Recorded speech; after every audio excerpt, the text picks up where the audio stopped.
The piano music continues to resonate steadily in the Grand Floridian lobby, in a meticulously designed space meant to completely separate you from the realities of bills and economic pressures outside. But right on your phone screen, a stark contrast is unfolding. Disney hotel rooms are now available from just $99. Why would an empire that prides itself on its absolute pricing power lower its entry point to such an unbelievable extent?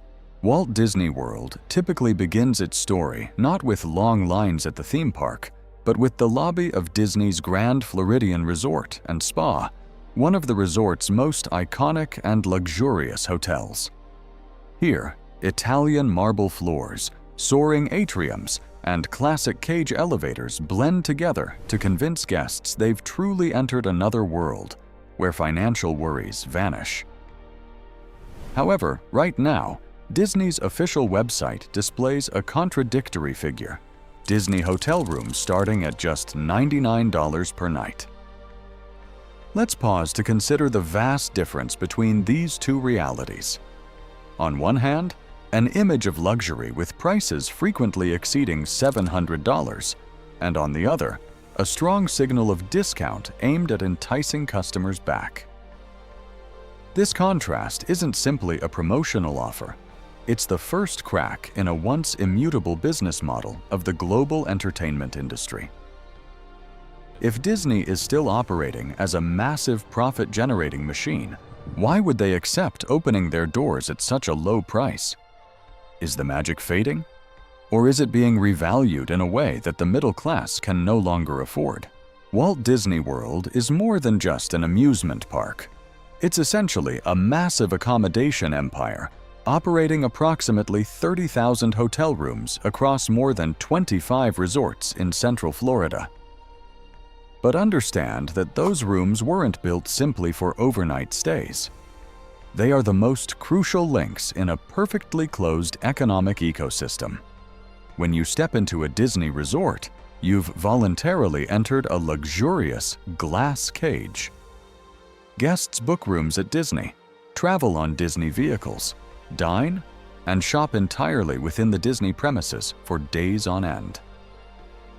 From a macroeconomic perspective, the hotel is the master key that keeps each family's vacation budget securely within the system. Imagine the magic band on the reception desk. It doesn't just open the room door, it opens the door to a whole host of subsequent transactions, from entrance tickets and food to premium priority services. Disney isn't just selling square meters of hotel rooms, they are selling the right to stay inside the dream they create. However, what happens when the right to reside in that dream becomes increasingly expensive, causing the boundaries of convenience to be replaced by overwhelming financial pressure? Disney's Grand Floridian Beach Resort opened on June 28, 1988, the first new hotel at Walt Disney World in 17 years since the resort's 1971 opening. The project cost approximately $135 million and featured 867 rooms in 6 Victorian-style buildings. Burt Reynolds cut the ribbon at the grand opening, and the Beach Boys filmed their Kokomo music video on the beach that same year. It wasn't just a resort. It was a declaration that Disney World would no longer be just a park, but a resort empire. Disney went on to build Caribbean Beach, Yacht and Beach Club, Wilderness Lodge, Boardwalk, All-Star Resorts, and Animal Kingdom Lodge. Look at the Grand Floridian as a marble gateway. It ushered in the era when Disney transformed family vacations into a massive hospitality industry. But how much pressure could an icon born to demonstrate Disney's pricing power withstand? For years, guests accepted the high price of Disney hotels because they weren't just buying a bed, they were buying convenience. Magical Express used to offer free airport transfers from Orlando. Magic bands were delivered to guests' homes before their trip. Extra Magic Hours gave resort guests extra time in the park. FastPass Plus allowed pre-booking of 3 free rides. These perks created the feeling that Disney had taken care of everything from start to finish. Imagine a Walt Disney World map on a hotel table. Guests didn't need to leave the system because every path led back to Disney. This was the promise of value. Expensive, but seamless. High price, but minimal hassle. When a brand makes guests feel that time and convenience are worth the money, they can keep prices high for a long time. But if those perks disappear one by one, what justifies the high price? Starting in 2021, Disney began drastically altering its value proposition.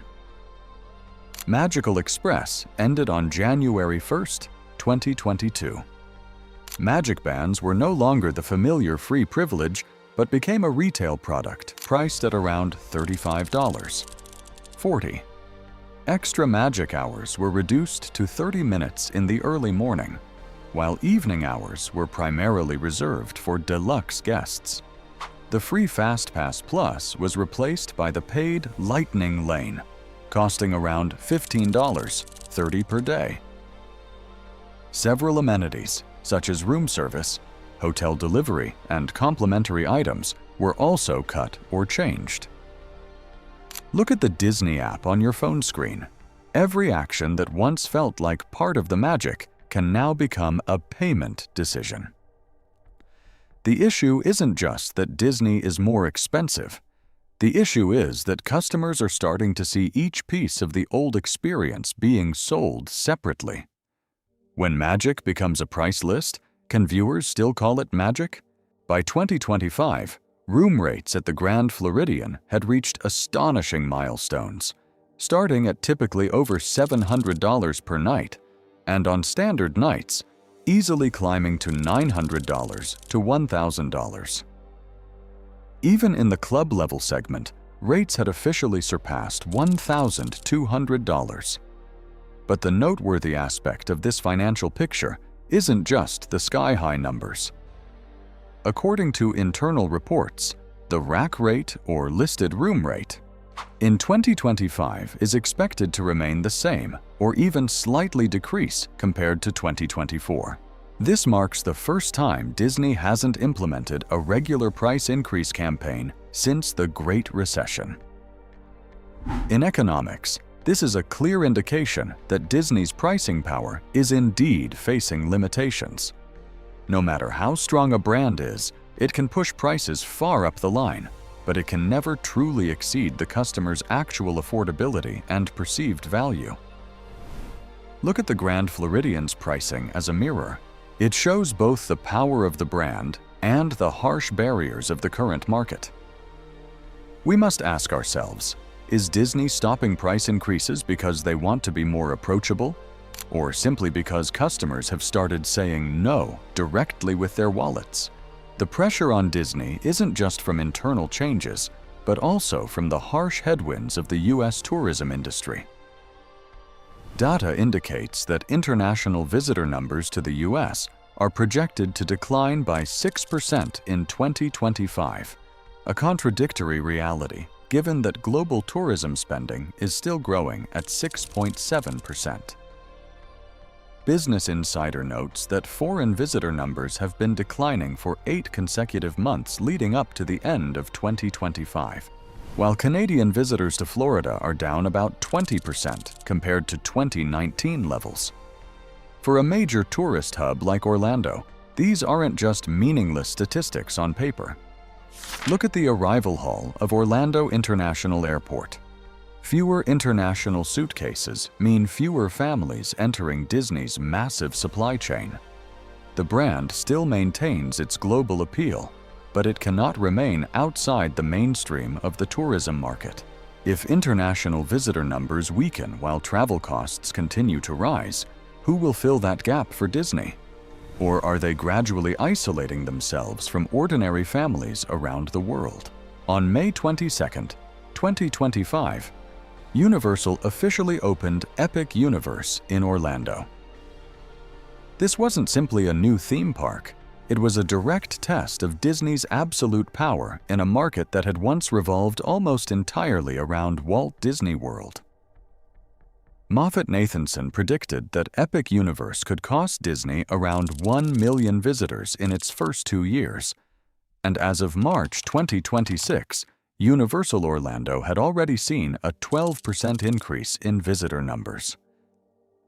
Meanwhile, Disney was experiencing a strategic lull, with no major new attractions until 2027, and existing parks still riddled with unfinished construction sites.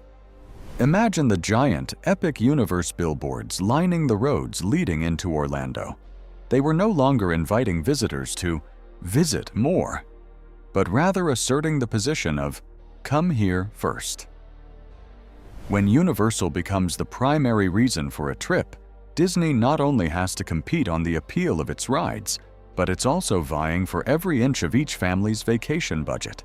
If a day at Universal completely replaced a day at Disney, how much would that really take from Disney's already strained ecosystem? The summer of 2025 will be remembered as the period when Disney was forced to launch its biggest hotel discount programs in years. By early 2026, rooms at Disney resorts were heavily advertised as low as $99 per night for summer vacations. Annual pass holders could receive up to 40% off, while children's tickets were discounted by up to 50%. However, don't mistake this price drop for the collapse of the Disney empire. In fact, this could be a calculated economic tactic, lowering the barrier to entry to optimize revenue across the rest of the trip. A cheaper room acts as an effective hook to draw families inside the resort. Once there, they will continue to pay for park tickets, food, souvenirs, Lightning Lane, or Magic Bands. Think of the "rooms from $99" sign as a customer funnel strategy. It doesn't promise a cheaper trip. It just eases your initial financial hesitation. The real question is, if cheap rooms are just the gateway, how much is Disney secretly making from the dozens of hidden payment options behind that door? What makes this story complicated and thought-provoking is that Disney is maintaining an extremely strong financial position, despite complaints about pricing. According to actual figures, Disney's hotel system still achieved an impressive 87% occupancy rate in fiscal year 2025. And its theme parks recorded a massive operating profit of approximately $10 billion, an 8% increase year on year. However, within that seemingly optimistic report, an economic paradox emerged. Domestic park visitor numbers actually decreased by 1%, while average spending per visitor increased by 5%. This is the key economic crux of the matter. Disney no longer necessarily needs to find ways to bring more families to its parks for growth. Instead, it focuses on maximizing profit from each individual who can afford to walk through the gate. Look at a 10K report as a modern-day treasure map, where record profits sit right next to clear signs of declining mass market attendance. These two numbers aren't contradictory. Rather, they explain each other's calculated customer selection strategy. We must ask ourselves, is Disney trying to serve more people? Or are they simply trying to make more money from a small group of people who can still afford it? Four Seasons. Orlando is a luxury resort located within Walt Disney World, but not owned by Disney, making it an interesting benchmark for high-end demand in the area. According to records, occupancy has steadily declined since 2023, reaching just 63% in 2025, while the average room rate remains pegged at $1,241.70 per night. In February 2026, the resort was sold in a deal worth $1.1 billion, a significant jump from the $610 million Host Hotels paid to acquire it 5 years earlier. However, the increase in property value cannot mask the reality. The corridors of these luxury resorts are no longer as easily filled as they once were during periods of unlimited demand. Consider this symbol of luxury. Rooms are still expensive, the property still holds value, but demand is becoming increasingly selective. If even the upper class is starting to reconsider their spending habits, what future awaits the dreams of the middle class? A 2024 survey by LendingTree of over 2,000 consumers revealed a shocking statistic. 45% of parents with children under 18 had incurred debt from a Disney trip, a 50% increase from a survey just 2 years earlier. 83% of these debts were incurred in the last 5 years. This data transforms the story from mere price tags into a profound social issue. Disney doesn't just sell vacations, they sell an irreplaceable childhood ritual. The ticket to Magic Kingdom, the magic band on the wrist, the photo in front of Cinderella's castle, all are tangible objects associated with the feeling of, "I've given my child a lifelong memory." But when that memory is burdened with unpayable credit card bills, the story becomes much heavier. Look at Cinderella's castle at the end of the day. Fireworks still blaze, children still gaze in fascination. But behind parents' phone screens are endless bills. When a beautiful memory requires installment payments, is it still magic, or has it become a financial burden? The most important thing to recognize is that Disney hasn't collapsed. The parks are still bustling. The brand still retains its immense appeal. The hotels still have high occupancy rates, and the financial reports still show record profits. But what's quietly changing is the very nature of the Disney dream. The version of Disney that was once exclusively for middle-class families, those who could leisurely drive to Florida, stay at a resort for a week, enjoy all the perks, and return home without the burden of a long-term debt plan, is fading. Let's return to the Grand Floridian lobby. The chandeliers still shine, the pianos still resonate, and the classic elevators still diligently ascend and descend as they did in early 1988. However, under that shimmering light, customers are now looking not just at the architectural beauty, they are looking directly at its price. Perhaps we shouldn't be asking whether Disney's magic still exists. A more appropriate and realistic question right now is, how many ordinary families still have that magic for? The story of Disney World isn't about a dying icon. It's about an empire reevaluating itself. Disney still knows how to evoke emotion, how to retain guests within its ecosystem, and how to turn memories into revenue. But as room rates rise, privileges diminish, competitors grow stronger, and per-guest spending becomes the primary profit driver, the Disney dream begins to have clearer boundaries. Take one last look at these two images side by side. One is the Grand Floridian with its chandeliers, marble, and piano music. The other is the sign that says, "Rooms from $99." One image represents the price Disney wants to pay to maintain its position. The other is the market reality Disney is forced to pay to keep the system afloat. If the magic was once built so that every family could walk in, what happens when more and more people can only afford to stand outside and watch? Disney hasn't lost its magic, but that miracle is becoming so expensive that many families are asking themselves, is this dream still within their reach?